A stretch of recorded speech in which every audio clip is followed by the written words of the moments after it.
ସୁବର୍ଣ୍ଣପୁର ଜିଲ୍ଲା ଉଲୁଣ୍ଡା ଥାନା ଅନ୍ତର୍ଗତ ମାଟିପାଲି ଛକରେ ମର୍ମନ୍ତୁଦ ଦୁର୍ଘଟନା ଘଟିଛି। ସୋନପୁର ପଟୁ ଆସୁଥିବା ଏକ ହାଇୱା ଗାଡ଼ି ଏବଂ ସିଣ୍ଡୋଲ ପଟରୁ ଆସୁଥିବା ଏକ ବୋଲେରୋ ମଧ୍ୟରେ ଜୋରଦାର ଧକ୍କା ହୋଇଥିଲା।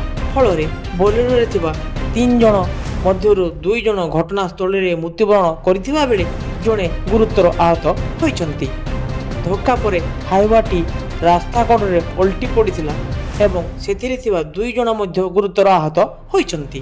ମୃତକମାନେ ଟାଟା ପାୱାରର କର୍ମଚାରୀ ବୋଲି ଜଣାପଡ଼ିଛି। ସ୍ଥାନୀୟ ଲୋକେ 108 ଯୋଗେ ଉଲୁଣ୍ଡା ଡାକ୍ତରଖାନାକୁ ଗୁରୁତରଙ୍କୁ ପଠାଇଛନ୍ତି।